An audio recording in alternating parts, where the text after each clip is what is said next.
Assalamualaikum warahmatullahi wabarakatuh. Perkenalkan, nama saya Nurul Tiara Fahri.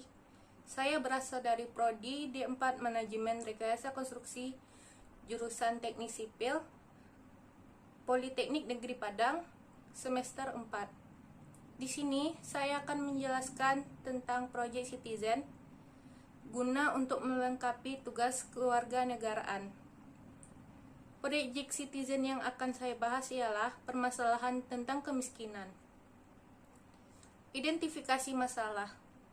Di sekitar lingkungan tempat tinggal saya, masih dapat ditemukannya masyarakat yang mengalami kemiskinan. Penyebab utamanya ialah tingginya angka pengangguran. Sehingga dari masalah tersebut dapat menimbulkan beberapa dampak negatif, yaitu maraknya pencurian. Barang yang mereka ambil pun mulai dari uang tunai hingga handphone. Angka pengangguran yang tinggi terjadi karena masih rendahnya lapangan pekerjaan yang tersedia.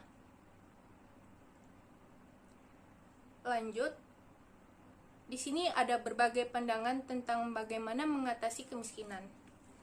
Kondisi sosial menurut keyakinan Saint-Simon dan Auguste Comte, sebagaimana dijelaskan oleh Midgley tahun 1995, memang bisa dirubah ke arah yang lebih baik. Pandangan ini berbeda dengan keyakinan pandangan naturalis yang beranggapan bahwa perubahan hanya terjadi secara alami atau karena kehendak Tuhan.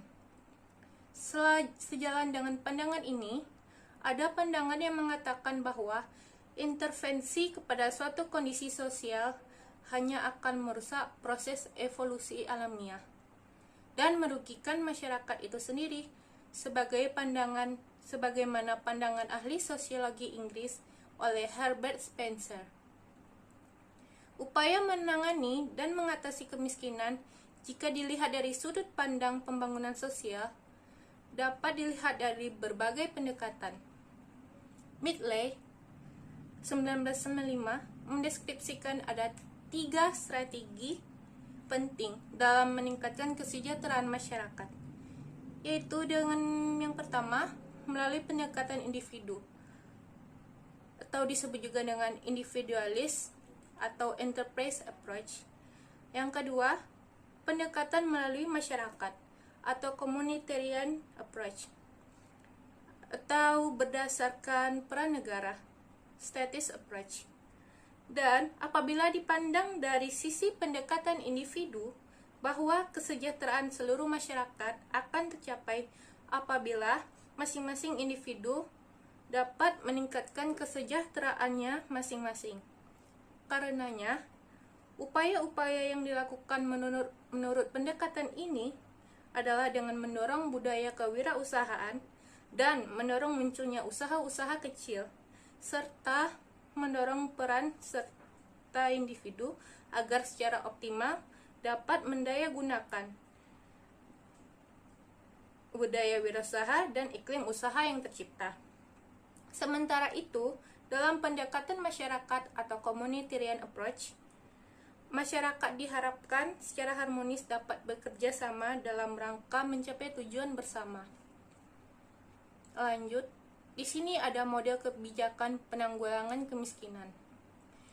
Kebijakan pengentasan kemiskinan di Indonesia merupakan gambaran tentang model dan pendekatan yang digunakan, yaitu sebagai gambaran struktur makro yang melingkupi dan berpengaruh kepada keluarga miskin atau masyarakat miskin sebagai agen.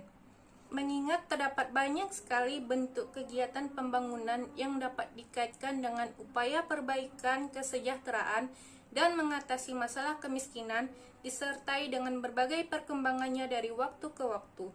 Maka untuk ini, berbagai upaya yang ditempuh pemerintah Indonesia dapat dikelompokkan ke dalam beberapa segi, yaitu dari segi kelembagaan dan pendekatan perencanaan pembangunan.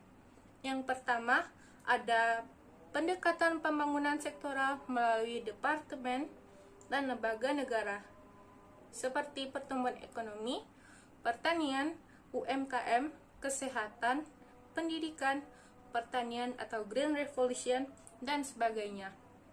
Yang kedua ada pendekatan program pengentasan kemiskinan. Dan yang ketiga, program yang bersifat temporer atau ad hoc untuk mengatasi kondisi yang memburuk.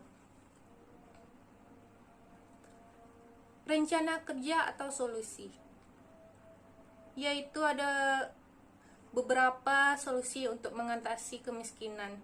Yang pertama, mendorong pertumbuhan ekonomi yang inklusif. Yang kedua, pengembangan pusat-pusat pertumbuhan ekonomi di luar Pulau Jawa untuk memperkuat infrastruktur, konektivitas yang menghubungkan antara pusat ekonomi dan wilayah penunjang, sekaligus memperkuat pengembangan produk lokal.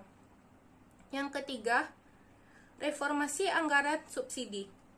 Alokasi untuk subsidi BBM dialihkan menjadi transfer ke daerah dan dana desa atau TKDD guna mengurangi ketimpangan.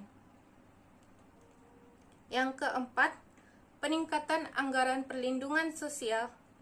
Penurunan subsidi yang signifikan dari 3,4% menjadi 0,8% PDB pada periode 2015 dan 2018 dialokasikan untuk perlindungan sosial melalui premi asuransi kesehatan masyarakat miskin serta perluasan program bantuan sosial atau bansos.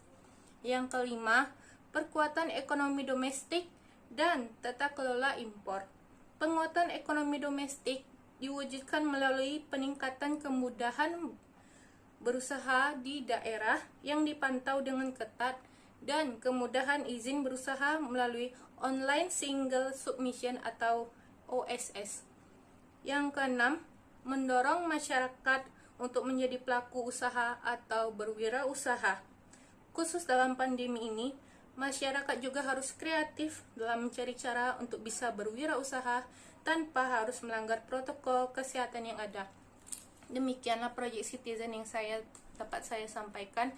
Mudah-mudahan dengan adanya rencana kerja atau solusi yang disampaikan dapat mengurangi kemiskinan di sekitar lingkungan tempat tinggal saya dan juga untuk di sekitar masyarakat Indonesia.